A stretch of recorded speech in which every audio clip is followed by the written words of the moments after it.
Hello and welcome to our next reflection. Today I'm going to share a couple of verses with you from the book of Hebrews. The lectionary readings for this morning's morning prayer are in Hebrews 12, and I'm just going to choose the last two verses in that section for today. So it's Hebrews 12, starting at verse 12. Therefore, lift your drooping hands and strengthen your weak knees, and make straight paths for your feet, so that what is lame may not be put out of joint, but rather be healed.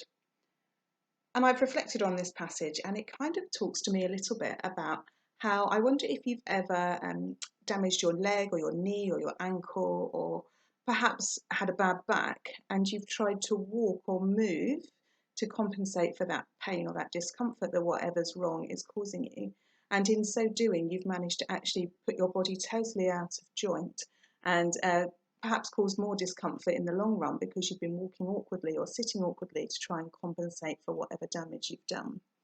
And I think maybe that it spoke to me about what we're doing currently, how we're there's quite a lot of knee-jerk reactions, that people's shopping habits, maybe purchasing more things than they need, how they're responding to people outside, how they're responding to each other.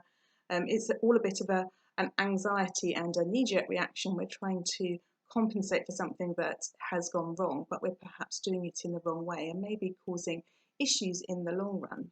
And I like the fact in the centre of these two verses it says, make straight paths for your feet. And it really reminds me of Proverbs 3 verses 5 and 6, which says, trust in the Lord with all your heart, and do not rely on your own insight. In all your ways acknowledge him, and he will make straight your paths. So I think in amongst all this confusion and all the different things that are coming out on the media and the things you can fill your life with, your day with, by looking at various things on the internet or Facebook, we need to actually rely on God and trust in him and help him be Lord in our own lives, so that we can trust in him and let him make our paths straight, so our focus doesn't waver from him, and that through doing that he will be able to strengthen our weakened arms and our weakened hands and our weak knees.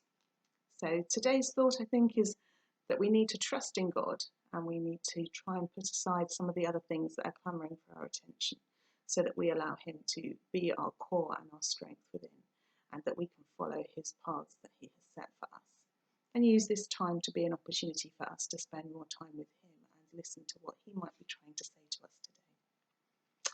Let us pray. Lord God, thank you that you wish to strengthen our drooping hands and our weak knees, that you wish to lay out paths ahead of us so that we are able to spend more time with you and that we can listen to your voice to us. Help us, Lord, to put aside some of the things that are clamouring for our attention. Help us not to put our bodies out of joint by overcompensating in one direction or another, but that we always keep you as our true goal and our true focus.